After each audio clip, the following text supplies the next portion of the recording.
MS Lishoy ചേരുകയാണ് ഏറ്റവും പുതിയ വിവരങ്ങൾ പങ്കുവയ്ക്കാൻ. ലിഷോയി, തൃശ്ശൂരിനെ സംബന്ധിച്ചോളം ശക്തമായ ത്രികോണ മത്സരം, ഒരു സംശയവും പറയാനില്ല. വളരെ വന്ന എക്സിറ്റ് പോളുകൾ, നമ്മളൊക്കെ നടത്തിയിട്ടുള്ള പ്രീ പോൾ സർവേകളിലൊക്കെ തന്നെ വളരെ നാരോ എഡ്ജ് പലപ്പോഴും മൂന്ന് പേർക്കും കൽപ്പിക്കപ്പെടുന്നുണ്ട്. അതുകൊണ്ട് എങ്ങോട്ടേക്കും തൃശ്ശൂർ ചായ. ആ തുലാസിൽ നോക്കുമ്പോൾ അവകാശവാദങ്ങളും ഒരുപാട് വന്നിരുന്നു. ദേശീയ ഈ എക്സിറ്റ് പോൾ കണക്കുകൾ വരുമ്പോൾ അവിടെ BJPക്ക് ഒരു സാന്നിധ്യം ഉണ്ട് എന്ന് എക്സിറ്റ് പോൾ ഫലങ്ങൾ പ്രവചിക്കുകയും ചെയ്യുന്നുണ്ട്. എന്താണ് മുന്നണികളുടെ ക്യാമ്പിൽ നിന്നുള്ള CPMന്റെ LDFന്റെ ഒക്കെ ബൂത്ത് തലത്തിലുള്ള കണക്കുകൾ, കോൺഗ്രസിന്റെ പ്രതീക്ഷകൾ, BJP പറയുന്ന കാര്യങ്ങൾ? അവസാനമായി അതായത് മൂന്ന് മുന്നണികൾക്കും ഒരു അമിത ആത്മവിശ്വാസം ഇല്ല, ഒരു ഭയപ്പാടുണ്ട് എന്നുള്ളതാണ് ഈ തൃശ്ശൂർ മണ്ഡലത്തിനെ സംബന്ധിച്ച് പറയുകയാണെങ്കിൽ ഏറ്റവും എടുത്തു പറയേണ്ട ഒരു കാര്യം. അതിൽ തന്നെ മൂന്ന് മുന്നണികളും ഭൂരിപക്ഷം എത്ര കിട്ടും എന്നുള്ള ചോദ്യത്തിന് എല്ലാവരും ഒരു 15,000-നും 20,000-നും അപ്പുറത്തേക്ക് ആരും തന്നെ ഉറപ്പിച്ച് പറയുന്നില്ല. BJP ആണെങ്കിൽ, അതായത് കോൺഗ്രസ് പറയുന്നത്, കോൺഗ്രസ് വൃത്തങ്ങളുമായി നമ്മൾ സംസാരിച്ചപ്പോൾ അവരുടെ ബൂത്ത് തല കണക്കുകളെല്ലാം തന്നെ കണക്ക് കൂട്ടി വന്നപ്പോൾ ഏകദേശം 20,000-ൽ താഴെ വോട്ടിന് എന്തായാലും ജയിക്കും എന്നുള്ളൊരു ആത്മവിശ്വാസമാണ് കോൺഗ്രസ് പറയുന്നത്.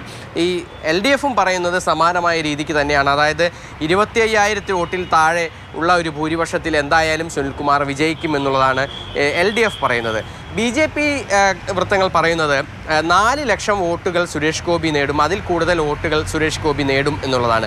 കഴിഞ്ഞ തവണത്തെ വോട്ടിംഗ് ശതമാനം, അതുപോലെ തന്നെ കഴിഞ്ഞ തവണത്തെ സുരേഷ് ഗോപി അല്ലെങ്കിൽ BJP നേടിയ വോട്ടുകളുടെ കണക്ക് നോക്കിയാൽ, അല്ലെങ്കിൽ TN പ്രതാപനാണ് കഴിഞ്ഞ തവണ വിജയിച്ചത്, TN പ്രതാപൻ നേടിയ വോട്ടുകളുടെ കണക്ക് നോക്കിയാൽ 4 ലക്ഷത്തിൽ കൂടുതൽ വോട്ടുകൾ വിജയിക്കുന്ന ഏത് മുന്നണിയായാലും അവർ വിജയിക്കുമെന്ന് തന്നെയാണ്. അതായത് ലഭിക്കുന്ന മുന്നണികൾ എന്തായാലും ജയിക്കും എന്നുള്ള ഒരു കണക്കുകൂട്ടലാണ് ഉള്ളത്. കഴിഞ്ഞ തവണ 93,000 വോട്ടുകളുടെ ഭൂരിപക്ഷത്തിനാണ് TN പ്രതാപൻ വിജയിച്ചു കയറിയത്. അപ്പോൾ 7 മണ്ഡലങ്ങളും 7 നിയമസഭാ മണ്ഡലങ്ങളും ആ സമയത്തും ഈ തൃശ്ശൂർ ലോക്സഭാ മണ്ഡലത്തിലെ LDFന്റെ കയ്യിലായിരുന്നു.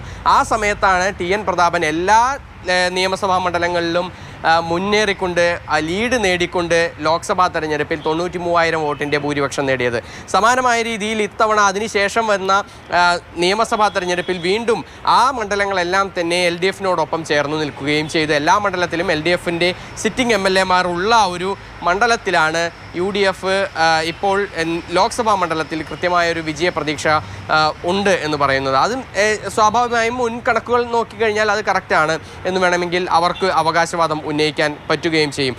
അതുപോലെ തന്നെ കഴിഞ്ഞ തവണത്തേക്കാൾ, അതായത് 2019 മുൻപുള്ള ലോക്സഭാ തെരഞ്ഞെടുപ്പുകളിലെല്ലാം തന്നെ 15-ൽ താഴെ അല്ലെങ്കിൽ 12-ൽ താഴെ വോട്ടുകൾ മാത്രമാണ്, വോട്ട് ഷെയർ മാത്രമാണ്, ശതമാനം വോട്ട് ഷെയർ മാത്രമാണ് BJPക്ക് ലഭിച്ചിട്ടുള്ളത്. സുരേഷ് ഗോപി വന്ന ആ ഒരൊറ്റ തവണ തന്നെ 19-നടുത്ത് വോട്ട് ഷെയർ ശതമാന കണക്കിൽ വന്നു എന്നുള്ളതാണ് BJPയെ സംബന്ധിച്ചിടത്തോളം ഏറ്റവും ആത്മവിശ്വാസം നൽകുന്നത്. ഇത്തവണ അത് നിർണായകമായ ഒരുപാട് വോട്ടുകൾ അവർ ചേർത്തിയിട്ടുണ്ട്.